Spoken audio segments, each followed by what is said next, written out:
Hello friends, அனைவருக்கும் வணக்கம். Welcome to my channel.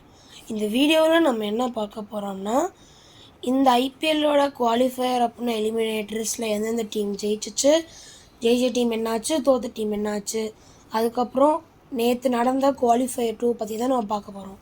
So அதுக்கு முன்னாடி இது வரைக்கும் என்னோடய சேனல் சப்ஸ்கிரைப் பண்ணாதவங்க சப்ஸ்கிரைப் பண்ணிக்கோங்க. அப்படியே அந்த பெல் பட்டனையும் கிளிக் பண்ணிக்கோங்க. இந்த வீடியோ உங்களுக்கு பிடிச்சிருந்தா கண்டிப்பாக ஷேர் பண்ணுங்கள். ஓகே, இப்போ வாங்க ஃப்ரெண்ட்ஸ், நம்ம வீடியோக்குள்ளே போவோம். ஓகே ஃப்ரெண்ட்ஸ், இந்த வீடியோவில் நாம் குவாலிஃபயர் 2 பற்றி தான் பார்க்க போகிறோம். அதுக்கு முன்னாடி நம்ம இந்த குவாலிஃபயர் அப்புறம் எலிமினேட்டரில் எந்தெந்த டீம் ஜெயிச்சிச்சு, அந்த ஜெயிச்ச டீமுக்குலாம் என்னாச்சு, தோற்ற டீமுக்குலாம் என்னாச்சுன்னு பார்க்க போகிறோம். ஃபஸ்ட்டு குவாலிஃபயர் 1ல் கொல்கட்டா நைட் ரைடர்ஸ்க்கும் சன்ரைசர்ஸ் ஹைதராபாத்துக்கும் மேட்ச் நடந்துச்சு. அதில் கொல்கட்டா நைட் ரைடர்ஸ் ஜெயிச்சு டேரெக்டாக ஃபைனல்ஸ் போச்சு. சன்ரைசர்ஸ் ஹைதராபாத் குவாலிஃபயர் 2க்கு போச்சு தோற்று.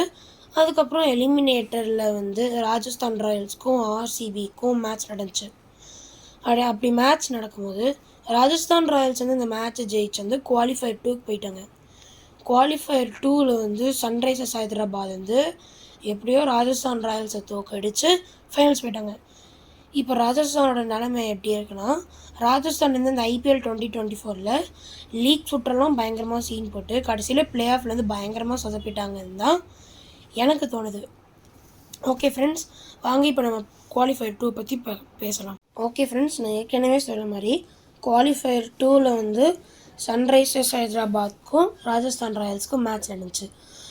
அதில் ராஜஸ்தான் ராயல்ஸோட கேப்டன் சஞ்சு சாம்சன் டாஸ் ஜெயிச்சு நாங்கள் சேஸ் பண்ணுறோன்னு சொன்னார். ஸோ ஃபஸ்ட்டு சன்ரைசர்ஸ் ஹைதராபாதோட ஓப்பனிங் டிராவிஸ் ஹெட்டும் அபிஷேக் சர்மாவும் போனாங்க. அப்படி போகும்போது அபிஷேக் சர்மா ஃபஸ்ட் ஓவரில் ஒரு 6-4 அடித்தார். ஆனால் அந்த ஓவரோட கடைசி பாலில் அவுட் ஆகிட்டார். ஸோ இந்த மேட்ச்சில் அபிஷேக் சர்மா அவ்வளோ கான்ட்ரிபியூட் பண்ணல. ஆனால் அவரோட ஸ்கோர் 12 ஃபஸ்ட் ஓவர்லே. ஸோ அந்த ப்ரொஜெக்டட் ஸ்கோரோட அந்த பாசிபிலிட்டிஸ் நிறைய இன்க்ரீஸ் பண்ணார். அதுக்கப்புறம் ராகுல் திரிபாட்டி சும்மா திருப்பி அடித்தார். திரிபாட்டியாக இருந்தாலும் திருப்பி அடிக்கணும்னு சட்டம் இல்லை, ஆனால் அவர் திருப்பி அடிச்சுட்டு இருந்தார். ஆனால் அவர் ஒரு 37 ரன்னுக்கு அவுட் ஆகிட்டார். அதுக்கப்புறம் டிராவிஸ் ஹெட் அவுட் ஆனாங்க. எய்டன் மார்க்ரம் 1 ரன்னுக்கு அவுட் ஆனார். அதே இந்த மேட்ச்சில் ராஜஸ்தான் ராயல்ஸில் யுஸ்வேந்திர சஹல் 3 கேட்ச் எடுத்திருந்தார். அதுக்கப்புறம் நீங்கள் பார்த்தீங்கன்னா ஹென்ரி கிளாசன் இருந்தார். ஹென்ரி கிளாசன் ஈஸியாக ஒரு ஹாஃப் செஞ்சுரி அடித்தார். ஆனால் ஹாஃப் செஞ்சுரி அடித்த பாலே சந்தீப் சர்மா கிட்டே அவுட் ஆனார். நீங்கள் பார்த்தீங்கன்னா இந்த மேட்ச்சில் ஆவேஷ் கான் கண்டினியூவாக ஒரு 2 விக்கெட் எடுத்திருப்பார். அது அப்துல் சமத் ஃபஸ்ட் அவுட் ஆகிட்டார். அதாவது அப்துல் சமத் ஒரு ஓவரில் கடைசி 2வது பால் அவுட் ஆகிருப்பார். அதுக்கப்புறம் அந்த ஓவரில் கடைசி பால் இவர் வந்திருப்பார். அப்துல் சமத்துக்கு அப்புறம் ஷாபாஸ் அகமது வந்திருப்பார். அவரும் டக் அவுட் ஆகிருப்பார் ஃபஸ்ட் பாலே. எப்படியோ போல்ட் அவுட் ஆகிருப்பார்.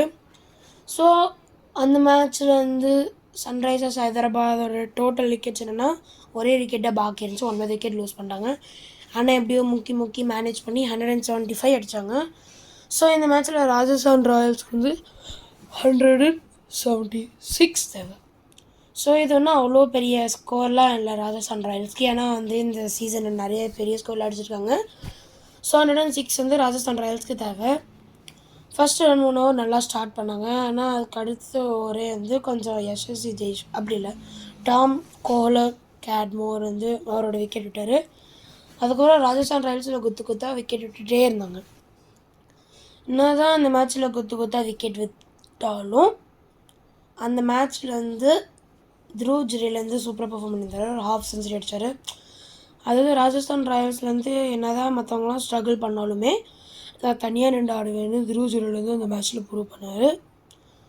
அப்புறம் பவுலிங் அப்போ எஸ்ஆர்ஹெச் நீங்கள் பார்த்தீங்கன்னா ஷாபாஸ் அகமது டோட்டலாக 3 விக்கெட்ஸ் எடுத்தார்.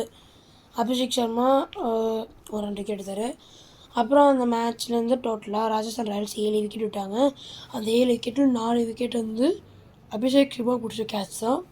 அவர் மிட் விக்கெட்டு மிட் டவுன் எல்லா இடத்துலையும் போய் டபக்குன்னு கேட்ச் பிடிக்கிறாரு. ஸோ ஆக்சுவலி நான் இதை நினச்சி கூட பார்க்கல, எஸ்ஆர்ஹெச் குவாலிஃபை ஆனது. ஸோ ஓகே ஃப்ரெண்ட்ஸ், அப்புறம் நிறைய நடக்கும். ஏன்னா இந்த மேட்ச் சேப்பாக்கில் நடக்குது. ஸோ அஸ்வினுக்கு இந்த எக்ஸ்பீரியன்ஸ் இருக்கும். ஸோ அஸ்வினால தான் ஆர்ஆர் வந்து இந்த மேட்ச்சில் ஜெயிப்பாங்கன்னு நான் நினச்சேன். அப்படியெல்லாம் இல்லை, அஸ்வினும் ஸ்பின்னரும். ஆனால் ஸ்பின்னரும் இந்த மேட்ச்சில் கான்ட்ரிபியூட் பண்ணாங்க. அது ராஜஸ்தான் ஸ்பின்னராக இருந்தாலும் சரி, எஸ்ஆர்ஹெச் ஸ்பின்னராக இருந்தாலும் சரி. எஸ்ஆர்ஹெச் ஸ்பின்னர்ஸே டோட்டலாக ஒரு 5 விக்கெட் எடுத்தாருங்க. ஓகே ஃப்ரெண்ட்ஸ், இப்படி நிறைய ஷாக்கிங்கான நியூஸ்லாம் நடந்துச்சு. இதெல்லாம் பார்க்கும்போது நான் நினச்சி கூட பார்க்கல. ராகுல் திரிபாட்டி வந்து திருப்பி அடித்தார். ராஜஸ்தான் பேட்டர்ஸ்லாம் ரொம்ப கம்மியாக எடுத்தாங்க. ராஜஸ்தான் பேட்டர்ஸ்லாம் 137 தான் எடுத்தாங்க. அதுவும் 7 விக்கெட் வித்தியாசத்தில் 20வது ஓவர் வரைக்கும். அவங்க ஒன்று ஆல் அவுட் ஆகிருந்தா கூட பரவாயில்ல, எல்லாம் 20வது ஓவரில் ஒரு 175 அடிச்சிருந்தா கூட பரவாயில்ல. 20வது ஓவரில் 7 விக்கெட் எடுத்து 137 அடித்தாங்க. இதை பார்த்தா என்னடா இது இப்படியெல்லாம் இருக்குதுன்னு எனக்கு யோசிச்சிருச்சு. சரி, ஓகே ஃப்ரெண்ட்ஸ், இப்போ ஐபிஎல் வரப்போகுது. ஐபிஎல்லோட ஃபைனல் வரப்போகுது. ஐபிஎல்லோட ஃபைனலோட கண்டஸ்டன்ஸ் யாருன்னா கொல்கத்தா நைட் ரைடர்ஸ், அப்படியே Sunrisers Hyderabad. So okay friends, இப்போ அந்த ஐபிஎல் ஃபைனல்ஸ் பற்றி தான் தெரிஞ்சுக்கணும்னா யாரெல்லாம் என் சேனல் சப்ஸ்கிரைப் பண்ணலையோ சப்ஸ்கிரைப் பண்ணிக்கோங்க. மறக்காமல் அப்படியே இந்த பெல் பட்டனையும் கிளிக் பண்ணிக்கோங்க. ஓகே ஃப்ரெண்ட்ஸ், அடுத்த வீடியோவில் சந்திக்கும் வரை அனைவருக்கும் நன்றி, வணக்கம்.